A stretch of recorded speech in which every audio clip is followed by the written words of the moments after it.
Welcome to the 50th episode of the Demonic Compendium, the show where I discuss the mythology, design, and game history of your favorite Megami Tensei demons. What started out as an idea for a smaller series I could do between bigger reviews has become one of the most popular things on my channel, and I figured with this milestone episode we should talk about a pretty major demon. So grab your carving knives and pretend it's Halloween, because today we're talking about Pyro Jack. Now, there's quite a few variations on the tale of Pyro Jack, or Jack of the Lantern, but the base details make for a fantastic bit of Irish folklore.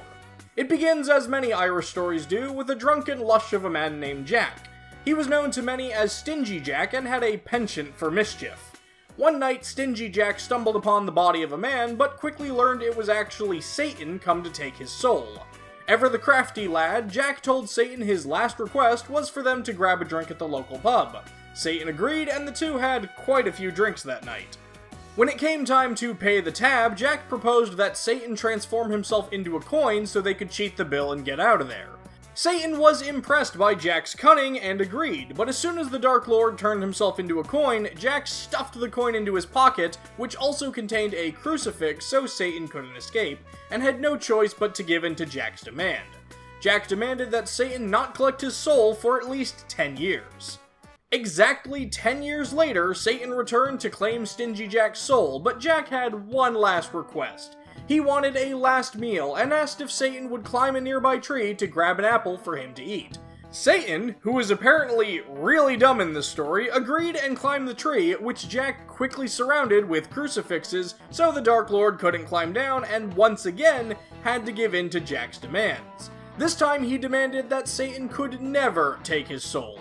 Satan agreed and was off. But as they say, be careful what you wish for. A few years later, Stingy Jack did end up dying. At the pearly gates of heaven, St. Peter refused to let such a deceitful drunkard of a man into heaven and sent Jack down to hell. Unfortunately, true to his word, Satan refused to claim Jack's soul and grant him entrance to hell either. Satan gave Jack an ember that would burn for all eternity and sent him to wander the earth forever. Stingy Jack hollowed out a turnip to carry his ember around in, becoming Jack of the Lantern, or Jack-o'-lantern for short. Some versions of the story involve Jack losing his head and replacing it with the turnip lantern, but the general details tend to remain about the same. When Irish immigrants came to America and discovered that pumpkins make for much better hollowed out lanterns than turnips, they became the much more common symbol for jack-o'-lanterns as a concept. Pyro Jack's compendium entry from Persona 3 says that he is also known as Jack-o'-lantern. He was an Irish farmer who persuaded Satan not to take him to hell. When he was refused entry into heaven, he wandered Earth as a pumpkin-headed soul. Design-wise, Pyro Jack is one of the most iconic demons in all of Megami Tensei. There's a reason he acts as the secondary mascot for not just the franchise, but arguably Atlus as a company, and Kaneko specifically designed him with that mascot appeal in mind. He's a very Halloween-y demon that doesn't necessarily have many ties to the actual story, but just works as a solid monster design. The witch hat, the cloak, the lantern, and of course the iconic pumpkin head all work as symbols of Halloween. Of course, as we established, if Pyro Jack were accurate to the story, he'd have a turnip head instead of a pumpkin, which I think would make for a pretty fun variation to his design. Iconic a demon as Pyro Jack is, I would like to have seen a little bit more of a connection to the story that inspired him. Even something small like having a coin tucked into the brim of his hat would have been an amazing touch. Pyro Jack's design is so iconic that even in the Devil Children series, which often change certain demons quite a bit, this guy is about the same, with the biggest difference being this one doesn't actually carry the lantern he's so well known for.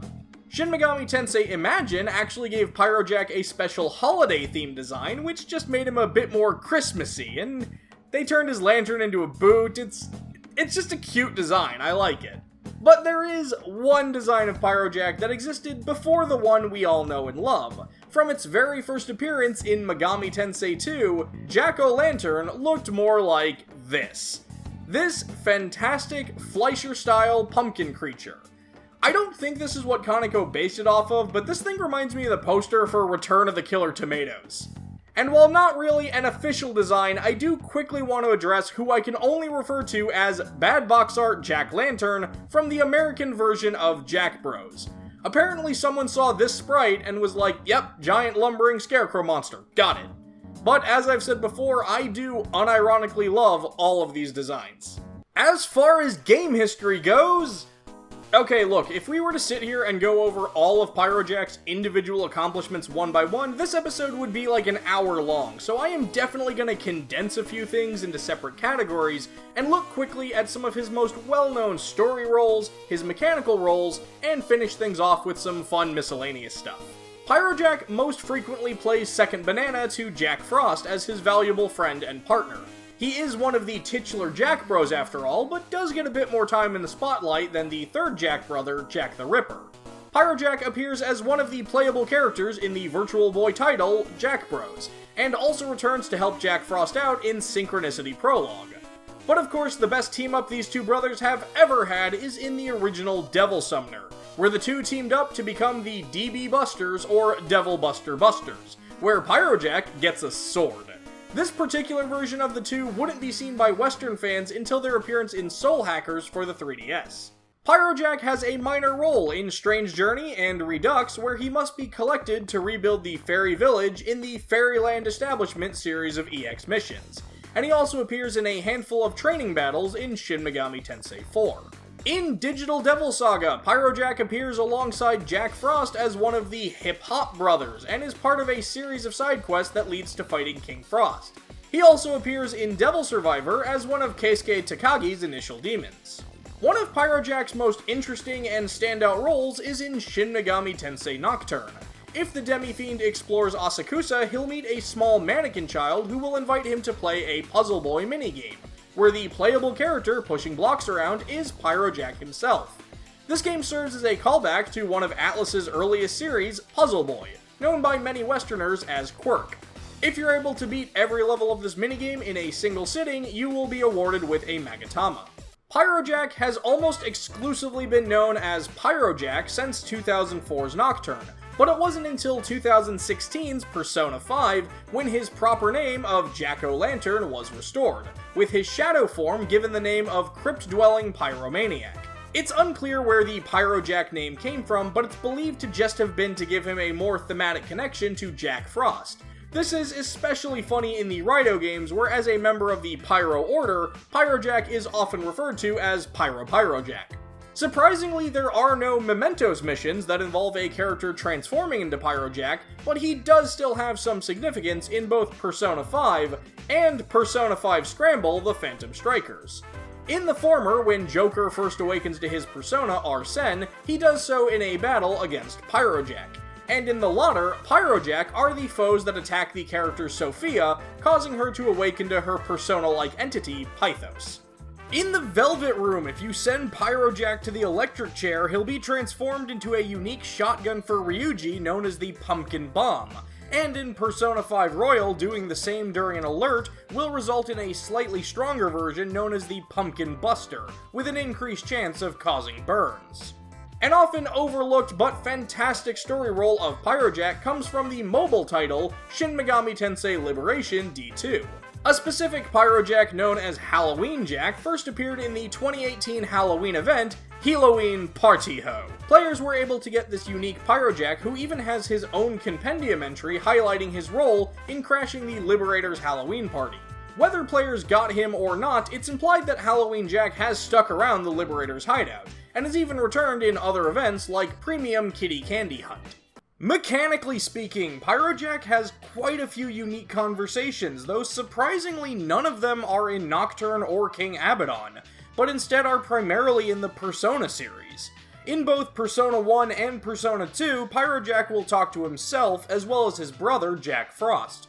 Interestingly, in Revelation's Persona, Pyro Jack, or Jack-O, refers to Jack Frost as his brother-in-law, implying at least one of the Jacks has a sibling that the other one married, and that's a story I definitely need to hear the rest of. Pyro Jack is one of the necessary demons to perform the Jack Brothers fusion spell alongside Jack Frost in Persona 3. This spell showcases the two as a Japanese comedy duo, and if it goes off without a hitch, will knock all enemies to the floor, presumably with laughter. and like the other fusion spells in the game, performing this move is one of Elizabeth's requests. Pyro Jack is of course also one of the demons necessary to make the demon Black Frost. In Persona 4 Arena, Ultimax, and BlazBlue Crosstag Battle, one of Teddy's alternate color palettes gives him Jack Frost colors, giving Kintoki Doji vaguely Pyro Jack themed colors. I don't really see it myself. Personally, I wouldn't have known if you just showed me the persona and didn't tell me. It's not really the most obvious reference in my eyes, but it is there. Pyro Jack has made cameos as quite a few pieces of equipment throughout the games. In Persona 3, players can obtain a pair of gloves called the Jack's Gloves, with Pyro Jack representing the left fist. A Pyro Jack costume can be purchased in Shin Megami Tensei 4 Apocalypse, and the Witch Hat is a wearable item in Shin Megami Tensei Imagine. Pyro Jack is one of the most well-known, beloved, and iconic demons in the entire franchise. I normally say, did I leave out something you thought was important? And in this case, I'm sure I did. Because there is just so much more to this classic demon, and I know there will be so much more to come in the future. Also, he made a brief cameo in the anime Joshiraku, just had to throw that out there. And so there you have it, Pyro Jack, the table-turning, turnip-topped trickster. Thank you all for joining me for 50 episodes of the Demonic Compendium. I've had so much fun doing this series, and I'm glad you've all joined me throughout all this. There are still so many more demons out there for me to cover, so as always, don't forget to let me know who you'd like to see me talk about in future episodes. That's going to do it for this milestone episode of the Demonic Compendium, and I'll see you next time. But be careful while you rest that a demon doesn't take over your body.